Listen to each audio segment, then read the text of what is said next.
Assalamualaikum warahmatullahi wabarakatuh, dan salam semangat buat kita semua. Oke anak ibu, hari ini bertemu kembali dengan Ibu Fitri Adrina. Kita masih tetap melanjutkan materi kita tentang sistem reproduksi atau perkembangbiakan pada tumbuhan. Pada kali ini kita akan melanjut pembahasannya.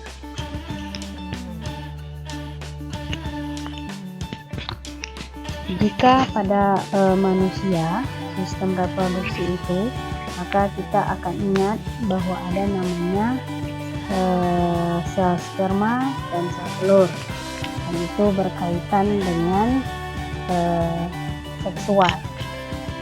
Kalau pada tumbuhan sistem reproduksi itu, jadi pada tumbuhan reproduksi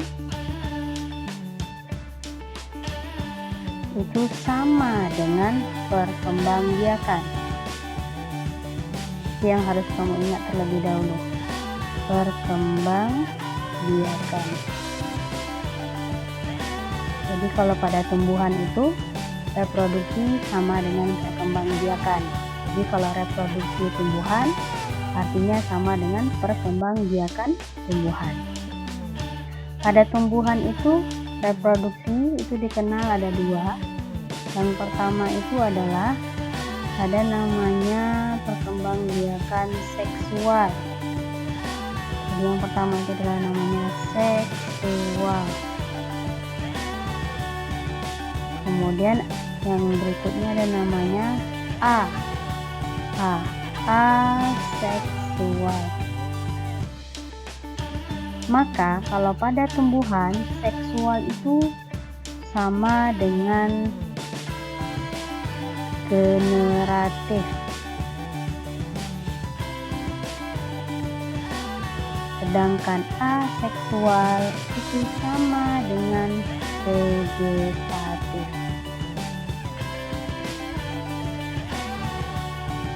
Seperti biasa anak ibu mohon sama kalian silakan dicatat poin-poin penting dan diingat, karena ini nanti akan keluar di soal simulasi dan juga akan keluar di soal latihan dalam bentuk Google Form.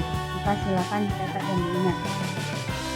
Oke, jadi seksual sama dengan generatif, sedangkan aseksual sama dengan vegetatif. Sedangkan seksual ini ada namanya peleburan antara gamit jantan dan gamit betina. Kalau pada generatif ya, ini akan terjadi peleburan gamit betina dengan yang namanya gamit jantan dan gamit betina. Sedangkan vegetatif ini tanpa peleburan gamet. Tanpa peleburan gamet itu pada vegetatif, tanpa peleburan gamet. Apa ciri-ciri dari generatif? Ciri-cirinya adalah yang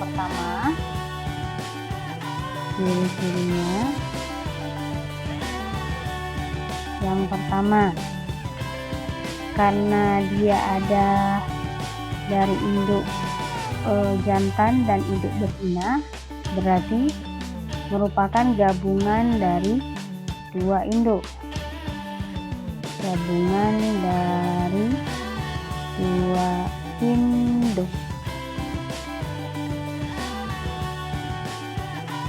Karena dia gabung dari dua induk, maka nanti anaknya akan mewarisi sifat dari dua induk tersebut.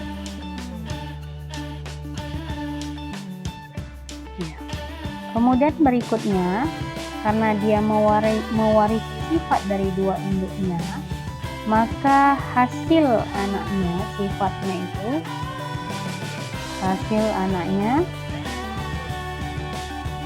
akan bervariasi. Hasil anak akan bervariasi sifatnya. bervariasi, akan bervariasi sifat. Oke, bagaimana ciri-ciri dari aseksual atau vegetatif?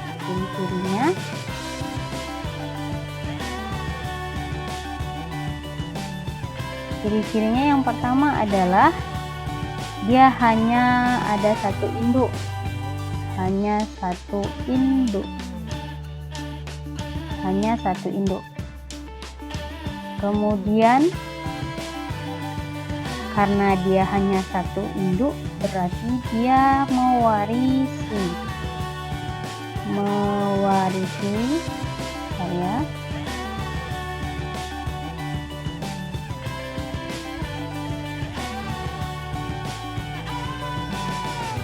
Oke, ulangi lagi, ciri-ciri dari vegetatif itu karena dia berasal dari satu induk ya, karena dia berasal dari satu induk, maka dia akan mewarisi sifat dari satu induk tersebut ya, dia akan mewarisi sifat dari satu induk tersebut. Karena dia mewarisi sifat dari satu induk, maka sifat yang dihasilkan akan sama dengan induknya. Sifatnya itu sama dengan induknya. Oke ya, kata kuncinya di sini, sifatnya akan sama dengan induknya.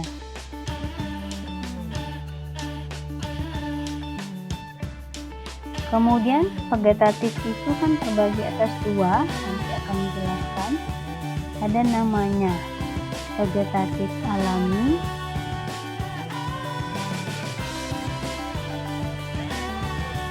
dan ada namanya vegetatif buatan.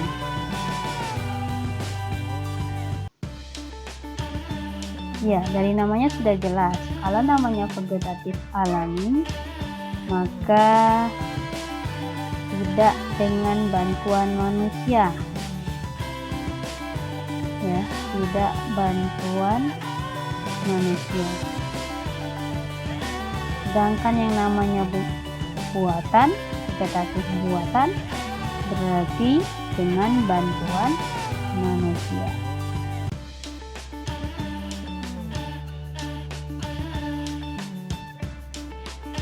Oke. Kemudian berikutnya, secara garis besar, tumbuhan itu terbagi atas tiga. Ada namanya tumbuhan berbiji, spermatofita, tumbuhan paku, pteridopita, tumbuhan lumut, bryopita. Yang biasa kamu jumpai di SD ini tumbuhan berbiji. Tumbuhan berbiji itu spermatofita itu terbagi atas dua, dan namanya tumbuhan biji terbuka, itu adalah gimnospermae. Ya, contohnya ini adalah tanaman pinus. Kemudian tumbuhan biji tertutup itu angiospermae. Ya, ini seperti pada pohon mangga. Ya, angiospermae inilah biasanya di sini anak-anak ibu selalu ingat, ini terbagi atas dua, ada namanya monokotil dan dikotil. Nah, ini ya. Jadi tumbuhan monokotil, kemudian namanya tumbuhan dikotil, ini bagian dari tumbuhan biji tertutup atau angiospermae. Kita masuk berikutnya. Apa alat perkembangbiakan pada tumbuhan angiospermae atau biji tertutup? Nih, pada angiospermae itu tumbuhannya akan berkembang dengan ada dua cara, itu seksual atau generatif. Kemudian yang kedua ada namanya aseksual atau vegetatif. Ini tadi udah kita bahas bahwa kalau pada generatif atau aseksual, generatif atau seksual itu adanya peleburan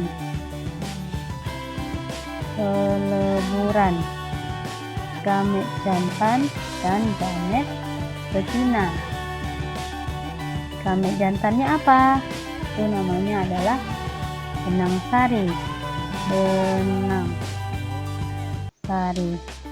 Sedangkan gamet betinanya disebut dengan putik. Kemudian vegetatif atau aseksual, ini tanpa peleburan gamet, ya, tanpa peleburan gamet jantan dan betina. Terbagi atas dua, alami dan buatan. Kemudian apa aja yang alami? Itu ada namanya rizoma, stolon, umbi lapis, umbi batang, dan kuncup adventiz daun. Ini sebenarnya udah dijumpai anak ibu di SD ya. Ibu akan menjelaskan poin pentingnya saja yang akan keluar di soal latihan kita. Yang pertama itu adalah rizoma. Ciri-cirinya apa? Ciri-ciri dari rizoma itu batang yang tumbuh mendatar di bawah permukaan tanah.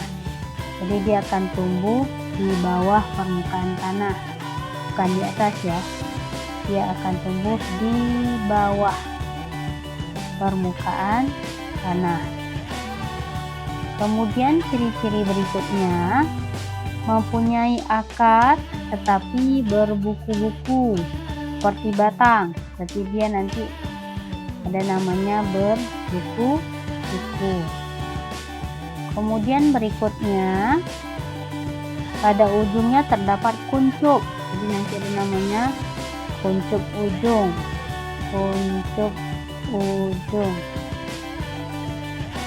Kemudian berikutnya, pada setiap buku terdapat daun yang berubah bentuk menjadi sisik, dan pada setiap ketiak sisik terdapat yang namanya mata tunas. Ini poin penting dari ciri-ciri rizoma. Ini nanti akan keluar di latihan. Jadi di bawah tanah berbuku-buku, kuncup ujung, dan mata tunas. Ini contohnya itu pada contoh rizoma ini ya. Contohnya itu pada alang-alang,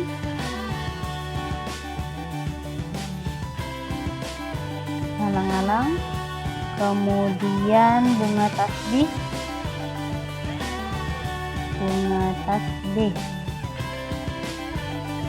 ya, kunyit sama lengkuas, kemudian jahe, kunyit, kemudian lengkuas.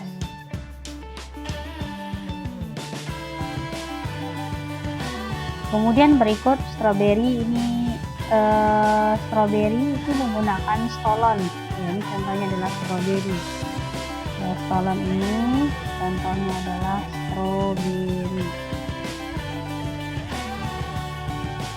Kalau umbi lapis, anak ibu udah tahu ya, udah terbiasa ya. Contohnya adalah pada bawang, ya, bawang merah.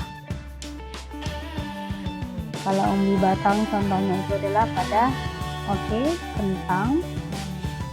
Sedangkan kuncup adventiz daun itu contohnya adalah pada cocor bebek.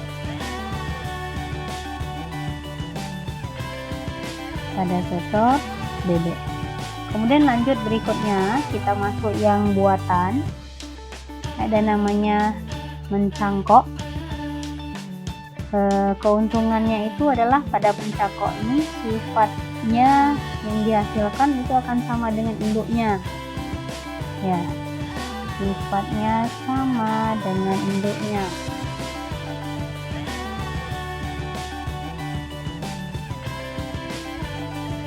Ya, contohnya itu adalah pada yang selalu dicangkok itu ada namanya jambu, kemudian mangga dan jeruk. Kemudian berikutnya contoh pada tanaman merunduk. Ini contohnya adalah salamanda,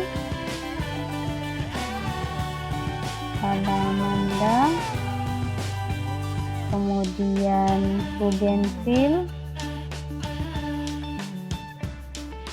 dan stroberi.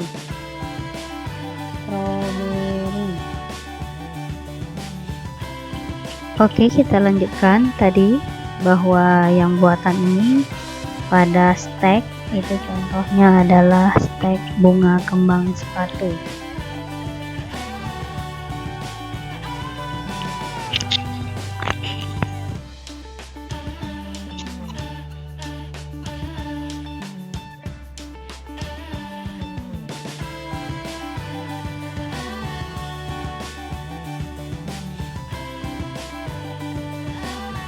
Kemudian kalau menyambung atau menginten, ini contohnya adalah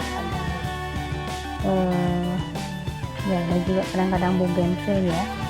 Kemudian kalau menempel atau kulasi ini biasanya pada jeruk.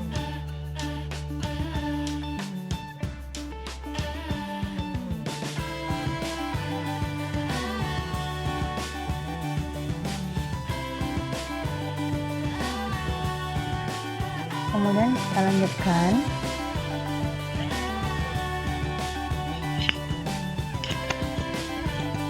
Ini alat reproduksi atau alat perkembangbiakan pada tanaman ya. Yang pertama itu alat perkembangbiakan secara seksual atau generatif. Bisa kita lihat di tabel. Kalau pada Angiospermae itu alat perkembangbiakan. Untuk yang sebaris ini untuk yang jantan ya. Untuk yang jantan itu benang sari, sedangkan untuk yang betinanya adalah putik. Begitu juga pada Gymnospermae itu Strobilus jantan dan Strobilus betina. Kemudian yang namanya Pteridophytae. Pteridophyta tadi adalah tanaman paku. Itu Antheridium dan Archegonium, sama dengan Bryophyta. Bryophyta apa tadi? Ya, tanaman lumut. Itu Antheridium dan Archegonium. Bagaimana untuk yang vegetatif atau aseksualnya? Ya, Angiospermae tadi alami dan buatan sudah kita jelaskan di slide sebelumnya. Alami tadi ya seperti rhizoma, omi lapis, ya. Kemudian kalau yang buatan tadi ada namanya mencangkok, merunduk, stek dan lainnya. Pada Gymnospermae ini contohnya adalah dengan menggunakan tunas akar, itu tepatnya pada pinus. Kemudian berikutnya ada namanya bulbil. Bulbil ini semacam tunas, ya. Bulbil ini semacam tunas itu pada tanaman paku. Kemudian ada namanya Pteridophyta, itu dengan cara rhizoma vegetatifnya. Sedangkan Bryophyta pada tanaman lumut itu contohnya ada kuncup atau gemai. Ya, membentuk kuncup atau gemai, dan ada namanya fragmentasi. Oke anak ibu, cukup sekian untuk pembelajaran kali ini. Ibu harap tetap semangat, terus berusaha sebaik mungkin. Mudah-mudahan hasil yang akan kalian dapat juga akan sebanding dengan usaha yang kamu lakukan. Terima kasih atas perhatiannya. Tetap semangat belajar. Assalamualaikum warahmatullahi wabarakatuh.